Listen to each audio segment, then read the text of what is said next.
Sahabat Firman, senang sekali kita boleh kembali jumpa bersama-sama pada saat ini.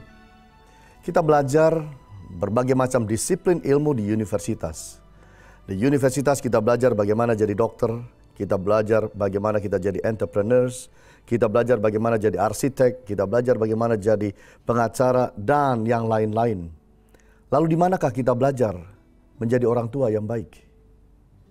Dalam Firman, kita belajar bagaimana jadi orang tua yang baik. Di dalam Kolose pasal yang ketiga, ayat yang ke-21, berbicara begini. Hai bapak-bapak, janganlah sakiti hati anakmu, supaya jangan tawar hatinya. Menjadi orang tua seringkali kita pikir sesuatu yang alamiah. Sesuatu yang memang sudah terjadi tradisi dan budaya yang membawa kita jadi begitu. Tetapi Firman mengajarkan kepada kita bagaimana menjadi orang tua yang baik. Bagaimana kita tidak membuat anak-anak kita menjadi marah. Nomor satu, relationship. Sebagai orang tua kita harus bisa membangun hubungan yang baik dengan anak kita. Artinya kita harus punya waktu yang diberikan kepada anak kita. Tidak cukup hanya uang.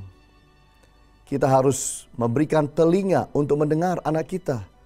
Tidak cukup kita menjadi orang yang terus menghakimi anak-anak kita tanpa mendengar isi hati mereka.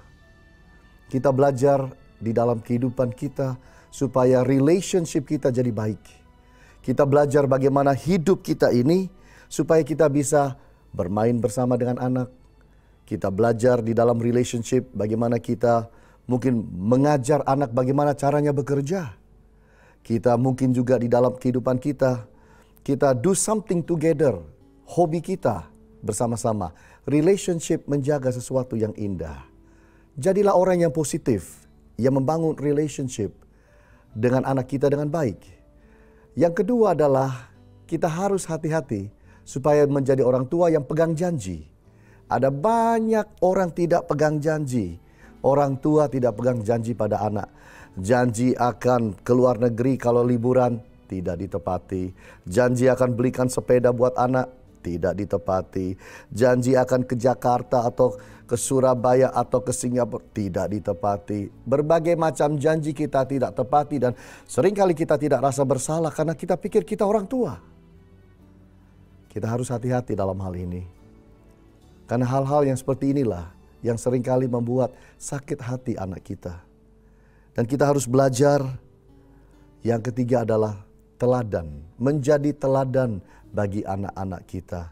Dalam tingkah laku kita, dalam iman kita, dalam karakter kita, dalam bagaimana kita pandang apa yang baik, apa yang kurang baik. Dengan demikian, kita bisa menjadi orang tua yang semakin hari semakin baik. Jagalah ketiga ini di dalam kehidupan kita. Relationship yang baik kita bangun, lalu kita lakukan. Pegang janji, kalau sudah janji tepatilah kepada anak-anak kita. Dan belajarlah menjadi teladan bagi anak. Saya yakin dan percaya Tuhan pasti menolong kita jadi orang tua yang baik. Tuhan Yesus memberkati. Seperti mentari yang bersinar, seperti itu kasih Bapa, seperti gelombang samudra, takkan pernah berhenti Kau mengasihiku.